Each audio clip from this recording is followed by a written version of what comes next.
Halo semuanya, hari ini aku mau sharing dari khotbah Pastor Berry.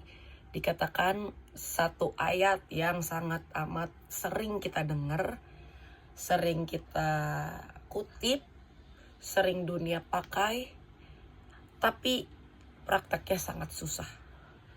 Dikatakan dalam Lukas, dikatakan sebab bagi Allah itu tidak ada yang mustahil. Artinya tidak mustahil berarti itu pasti bisa aja terjadi. Tapi akal sehatnya tuh nggak ketemu gitu gimana itu bisa terjadi. Contohnya dikatakan Bunda Maria yang Ibu Yesus, dia melahirkan tanpa adanya proses biologis, kalau aku bisa ngomong, yang menjadikan Tuhan Yesus bisa lahir gitu. Itu bener-bener hal yang nggak bisa diimagine sih, kayak mau diapain juga nggak bisa gitu, kayak mau direkayasa nggak bisa terjadi juga gitu. Dan yang kedua, Elizabeth dimana udah menopause tapi dia tetap bisa melahirkan. Itu mungkin tahun beribu-ribu tahun yang lalu di Maria, lalu 100 tahun kemudian ada di Elizabeth. Tapi you know what, Tuhan yang sama bisa merekayasakan tidak mustahil itu menjadi mungkin di tahun kita, di generasi ini, sekarang ini. Dan Pastor berkata ujungnya itu iman dan pengharapan. Kita sedang marak resolusi 2025. Ya karena masih bulan Januari anyway. Tapi pertanyaannya, apakah resolusi itu cuma sekedar tulisan, ataukah resolusi yang kita tulis itu benar-benar kita minit dan itu pengen terjadi dalam setiap hidup kita. Kalau misalnya cuma sekedar tulis dan kita nggak berharap ataupun beriman, well too bad. Karena sebenarnya Tuhan ingin merekayasakan semuanya itu jadi dalam setiap hidup kita. Apapun, you name it. Mau yang benar-benar nggak masuk akal sehat, yang udah nggak mungkin ribu, mungkin berpuluh belas tahun udah kalian coba tapi sampai tahun 2024 kemarin nggak terjadi. You know what, mungkin di 2025 itu terjadi, asal adanya iman dan pengharapan. Dan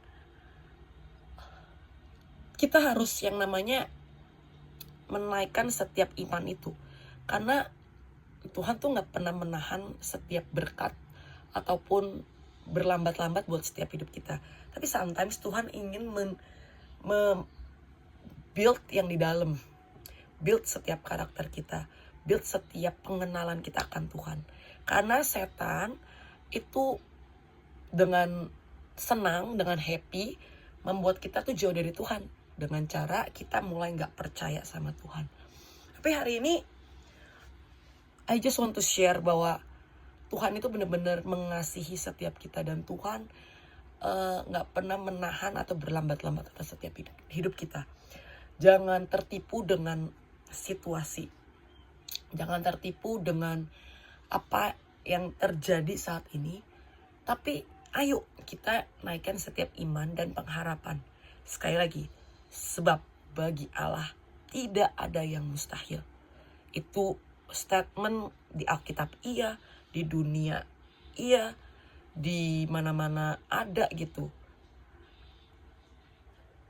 Dan aku berdoa buat setiap ayat itu, satu ayat pendek itu bukan menjadi statement yang biasa, tapi benar-benar kita imani bahwa bagi Allah tidak ada yang mustahil. Apapun situasi kita, keluarga dipulihkan, diberkati, kesembuhan atas penyakit apapun, apapun lah, itu bisa terjadi di tengah-tengah kita. Dan di clue selanjutnya Pastor berkata untuk kita menggemakan 1 bulan ini. Kalau aku bisa ngomong ya, sepanjang hari kita harus menggemakan setiap iman kita, setiap pengharapan kita. Karena ketika kita menggemakan yang baik, maka itu adalah pupuk yang menjadi soil di tanah hati kita. Dan ujungnya itu akan menghasilkan ranting batang yang kuat dan hasilkan buah yang manis yang bisa dirasakan oleh semua orang. So, ayo kita pupuki setiap yang baik, yang mulia, yang kudus dengan hal-hal yang ilahi, dengan iman yang teguh, dengan pengharapan yang tidak pernah padam, pengharapan dalam Tuhan tidak pernah mengecewakan. So, ayo kita sama-sama naikkan setiap declare iman, declare pengharapan kita, karena ujungnya Tuhan melihat itu semua. Thank you semuanya. God bless you.